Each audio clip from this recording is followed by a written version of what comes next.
Hey everyone, and welcome to the Seek the Joy podcast, episode 1. I hope you had a chance last week to listen to the teaser episode that I put out.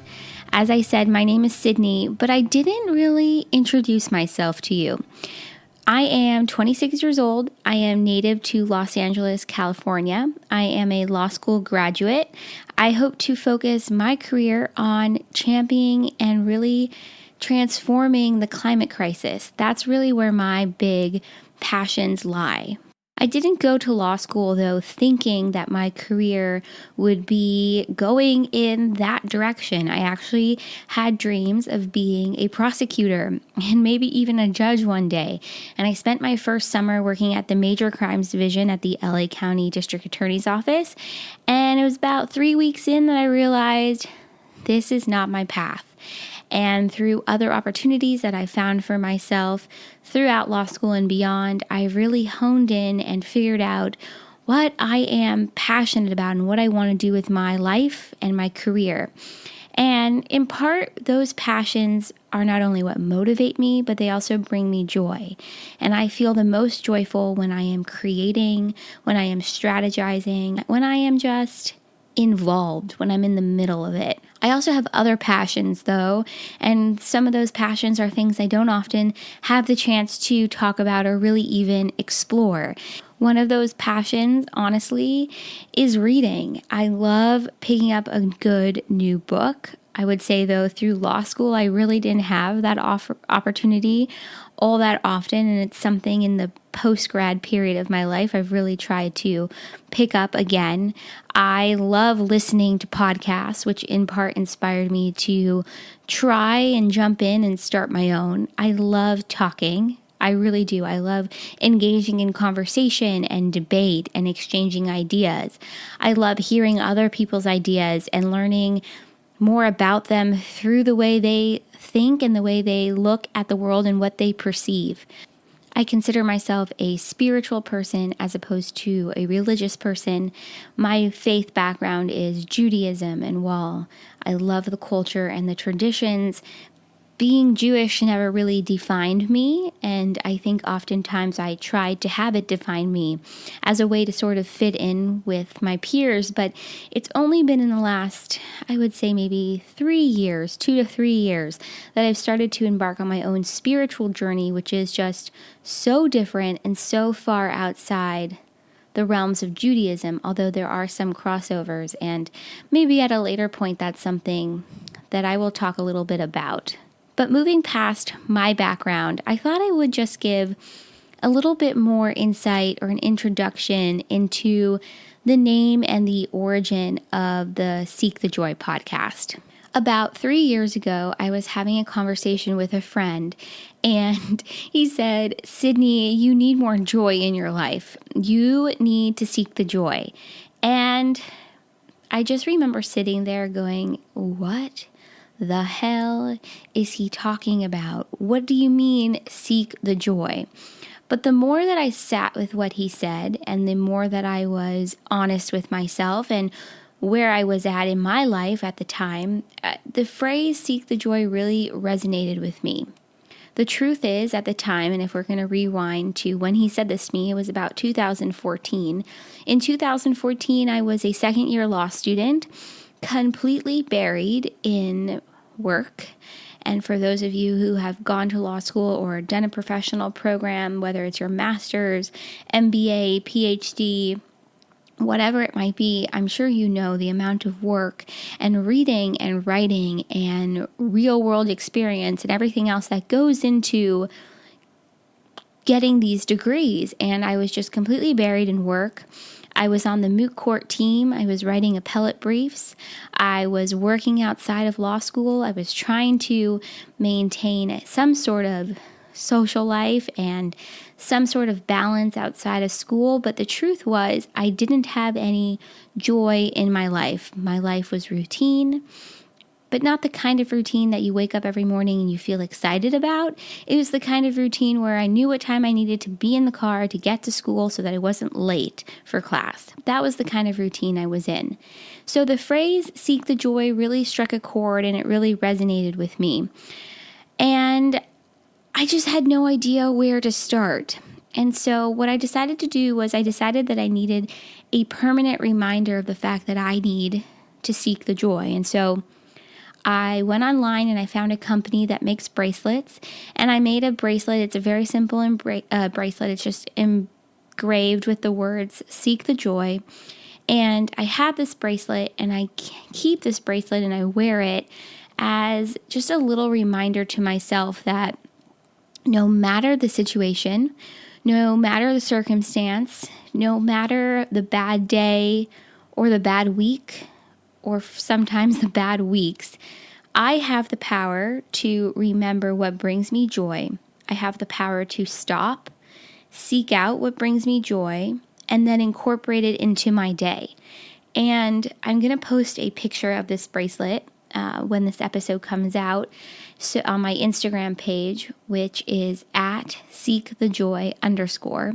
And while I don't wear this bracelet every single day, I seem to come across it when I need the reminder the most, which I think is pretty fascinating and pretty interesting. And I also think it just kind of goes to show how the universe works and that the messages we need the most show up right on time.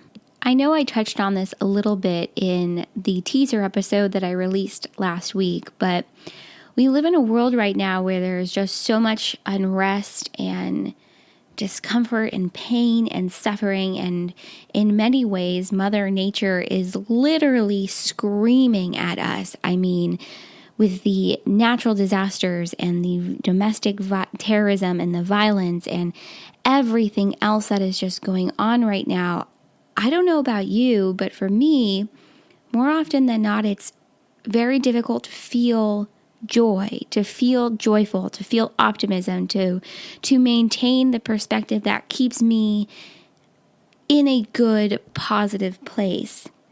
I think it's hard to find joy with everything that's going on. It's hard to feel grounded, and it's hard to know sometimes where our feet should land and where they're going to land.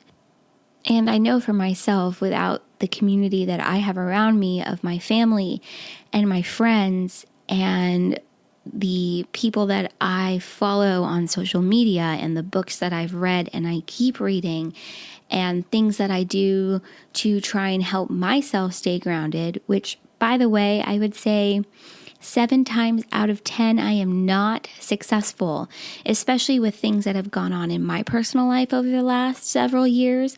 I have had such a hard time moving myself back into a state of joy, but it has been so helpful for me to talk to other people, whether that be my family or my friends or a stranger that I meet somewhere. Oftentimes I'll just be walking and someone will start talking to me. This is not a joke. This literally happens to me sometimes. And just hearing what other people have to say and what they're going through not only gives you perspective, but it also gives you the opportunity to learn from them. And that's what I really hope to do with this podcast. I hope to build a network of people and an environment where we can have these real, honest conversations about how we seek joy both in life's big moments and little moments, how we recover when things don't go as planned, and how we stay on course when things are going the way we want them to. I'm really excited because after this week's episode, I'll have different people on the podcast who are so special to me and so important in my life, and they're going to be sharing stories with all of us about how they seek joy, how they stay grounded, how they have found passion and pursued it, even in the face of, I would say, incredible odds. But what I hope you'll find from these conversations is that joy is unique. It's not cookie cutter. There isn't one way to find joy or to seek joy, and for every person, it's really different. What I also think goes hand in hand with joy is making conscious decisions for our lives about who you want to be and how you want to live. I know that sounds probably extremely cliche and something that you would see in an inspirational post on Instagram or in some book you read, but it's really true. I think so often we run and move through life at such a fast pace that we don't think about what we're projecting, what we're putting out there, and how others perceive us. And throughout my whole life, I have been so self-conscious about what other people think about me, whether it's the way I look, the things that I say, the way my voice sounds. And I have spent so much time thinking about that, but not enough time thinking about who I want to be for myself and how I want to live for myself. And so my intention for my life and for this podcast and for, so many different things is to choose love and to come from a space in my own life where every decision that I make comes from a place of not only love for others and the planet and the world and the universe, but also coming from a space of self-love. Coming from a space of self-love is so important, and it's so important that there are books written about it and podcasts about it and teachings about it. It's so important, but it is so difficult to do. And I really think that in order to get to a space where we are choosing joy in our lives, we have to choose to love ourselves first. And just thinking about this right now, last week, a very smart person in my life told me, because we were having a conversation about self-love, she told me that anytime you feel yourself moving away from a state of joy and happiness, if you feel yourself getting angry or agitated, resentful, sad, whatever emotion that you're feeling that's moving away from a state of feeling light and happy and joyful, return to a spot within yourself where you're choosing self-love. You're choosing to come from a different space within yourself, where you're choosing a lighter option over a heavy option in terms of a way to respond. You're choosing to see a person for who they are and love and accept them anyway, even though they have done something to hurt you. It's about returning to a spot within yourself where you love yourself enough that you can accept others and return to that state of feeling joyful and optimistic. This sounds great, right? But it is so hard to do. But it's so important because we can't get to a space of loving others and celebrating others until we love ourselves first and celebrate ourselves first.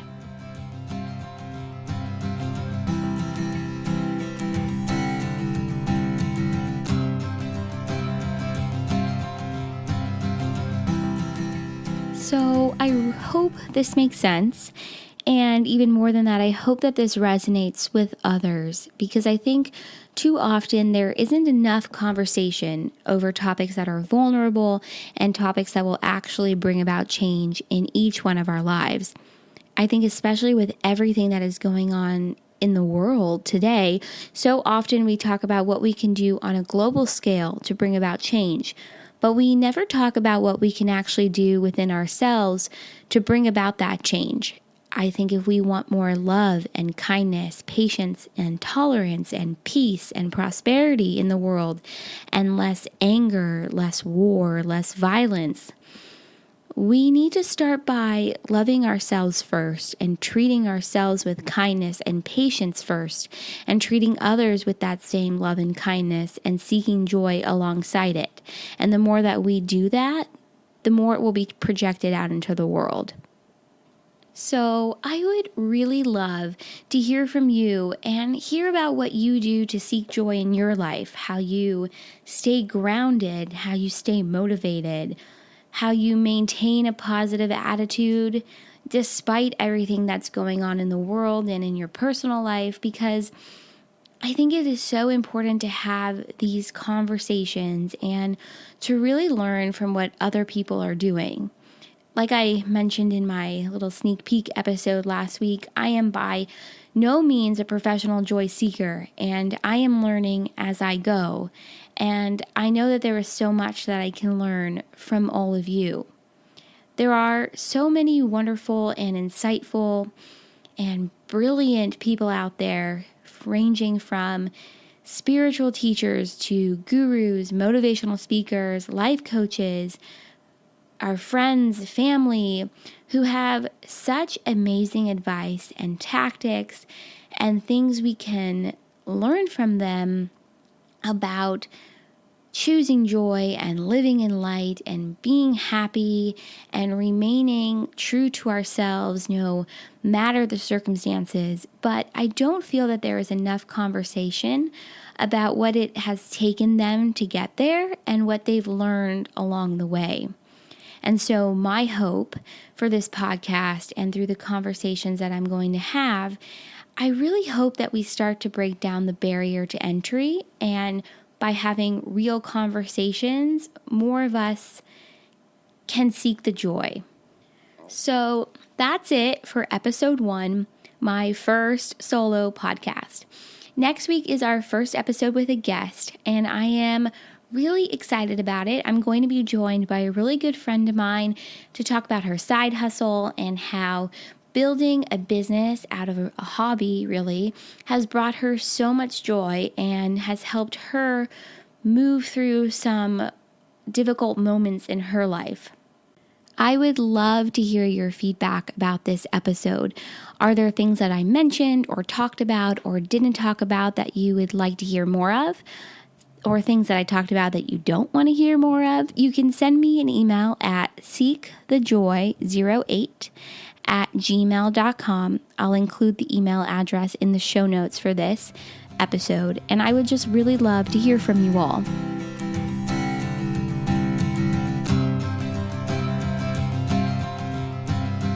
Until next week, though, I have a challenge. I know that life can be difficult at times and overwhelming, and especially with everything that is going on in the world right now, it can be so difficult to navigate and to figure out how to remain true to yourself and also feel optimistic and positive and joyful. And so my challenge is for you to find a small moment of joy every day. Just something that you enjoy doing, and just make sure that you do it. Carve out just a little bit of time for yourself every day. Trust me, once you get started, it's a lot easier than you think.